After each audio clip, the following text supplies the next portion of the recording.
Ah, salut les amis et bienvenue à la vidéo du jour. Alors, aujourd'hui marque le jour 30 de mon challenge du mois où j'ai tenté de voir combien de français j'ai pu apprendre en 30 jours.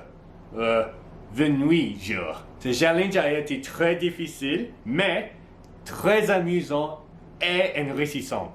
Je le recommanderais à quiconque qui veut apprendre une langue. Avec l'apprentissage d'une nouvelle langue, il y a quelques bénéfices, tels que, numéro 1, améliore sa mémoire. Apprendre une nouvelle langue nécessite plus de puissance cérébrale et cela aide à améliorer votre mémoire, car vous devez apprendre du vocabulaire avec des règles et une structure. Mais vous devez aussi vous rappeler et appliquer ces connaissances écrites ou parlées. Numéro 2. Améliorer sa capacité à faire plusieurs choses en même temps. Être multitâche est un fait très stressant pour le cerveau. Des études montrent que les personnes qui peuvent parler et penser dans différentes langues renforcent en fait la partie du cerveau qui nous aide à effectuer plusieurs tâches. En effet, cela est très puissant et permet de réduire le niveau de stress. Numéro 3, améliorer son réseau. Celui-ci est assez simple. Plus vous connaissez des langues, plus vous pouvez être connecté au monde. Cela peut vous aider beaucoup lorsque vous voyagez ou travaillez en parlant une langue différente. God, I'm exhausted. Okay, I'm just going to stop it there with those 3 points. How I went about doing that, so I'll chuck up here where you can see my initial speech that I had written in English. It was actually quite interesting when writing this speech out, because as I was writing, obviously at first I was just writing how I would just intuitively write, with just putting whatever words, idioms, conjugations, all of that stuff. And actually then when I paid attention to what I was actually writing down, this was actually going to be one of my points that I was going to say about actually having more respect and understanding of your own native tongue. Because we're born with just knowing how to speak and we grow up just knowing that's how to speak, we never really pay attention to the structures, the rules, conjugations, how words actually meet up with each other, especially in English. So as I was writing it, I was looking at it being, wow, okay, I don't think I would be able to actually translate this into French. So I had to kind of, not so much simplify it, but just make it basic so I knew that it would be much easier to translate than what I originally had. So I wrote it out and got line by line and thought, okay, I'll see how much I can actually translate just off the bat. So I wrote down just words, highlighted all the words that I knew that I was confident with or had a pretty good idea of what it would actually be. So from the initial amount, I knew a decent amount. Obviously there were some words, and that's what I kind of did. I wanted to explore new words. I took this as another learning activity where I would put in new words, put in new ways where I can actually learn and broaden my vocabulary. So I was quite happy and excited that I could know the little bits of conjugations and a few of the main words that I did actually have within that sentence. But then from there I tested, okay, I'll do Google Translate, trying to find those missing pieces and see if I could actually find the rule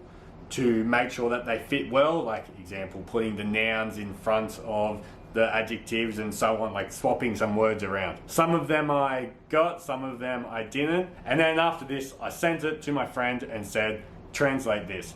He can speak English and French, so thank you, Maxim, for translating this and to show me the words of how the pronunciation actually occurs. So I had a look at the differences of what I had to what he had, and reasonable. Obviously there were some that were missing, but overall I was actually pretty happy with how I translated it myself. And then once I had the speech ready in French with the correct grammar and everything, I then started to practice it. I only did have pretty much the last 2 days to or not even full days, but to go over it and try to learn it off by heart. Obviously, like every speech, it's so bloody hard, so I had to keep my notes up just so I could remember what I was saying.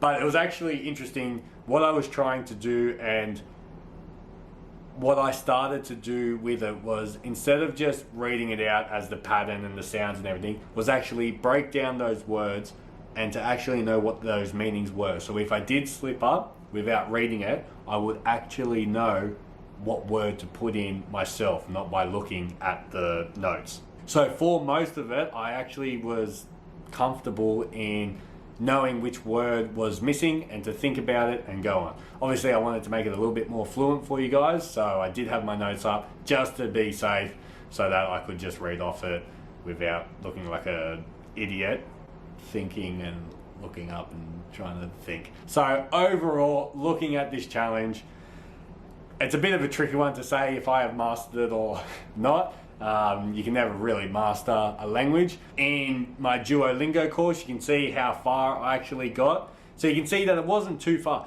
I'm going to actually continue running through all of this so that I can actually be a lot more confident in this language, because just these 30 days and just the amount of knowledge I actually have been able to obtain and learn and start to understand is actually super, super exciting.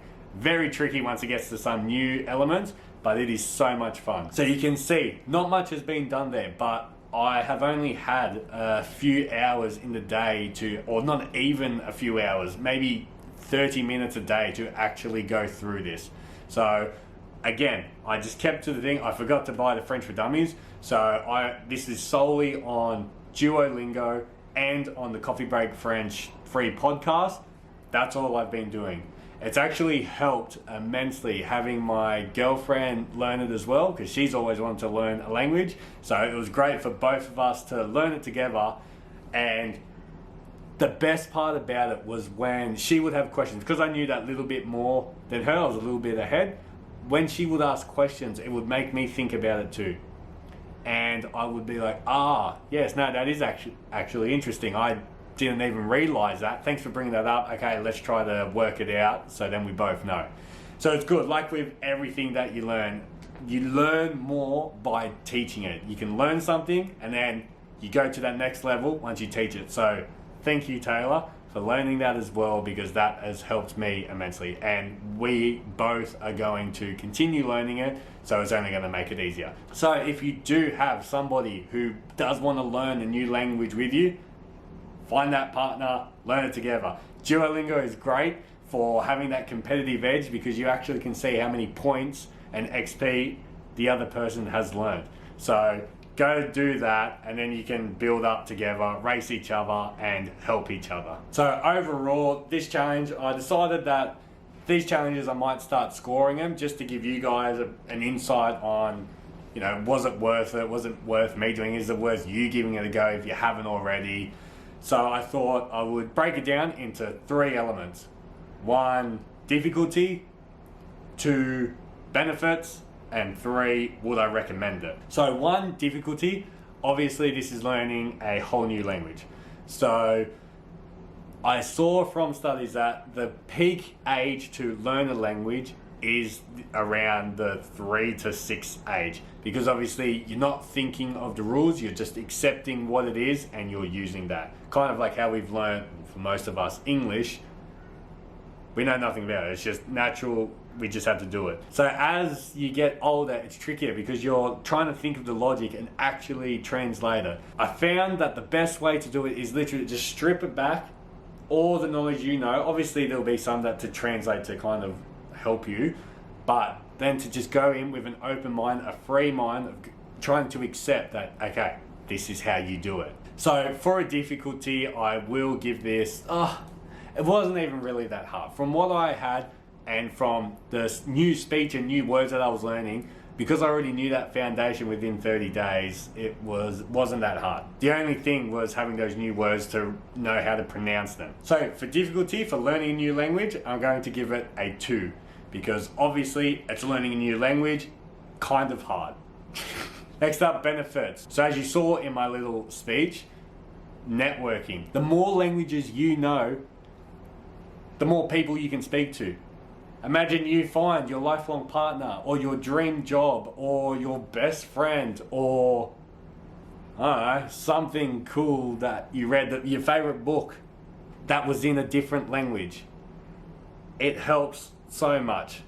That's why I'm very excited to go over now and practice my skills in French speaking languages, because that would be amazing. Just to have that more respect to the culture and to just dive into something completely new. It's very exciting and it's very fun. So for recommendation, definitely a 5. And then thirdly, would I recommend this to you all?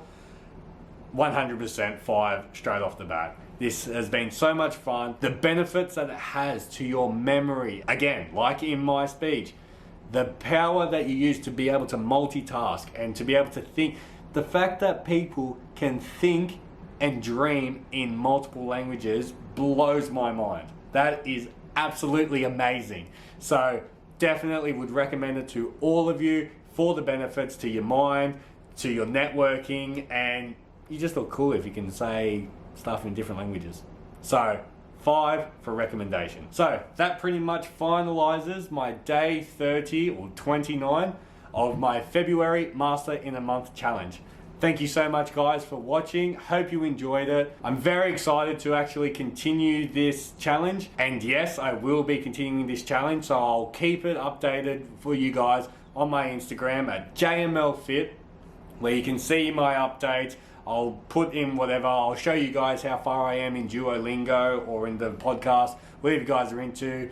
Add me on Duolingo, Joel M. Laguerre, and we can race each other, I don't know. So thank you again, and I'll see you in my next challenge of Master in a Month, Challenge 3. Catch you on the next time.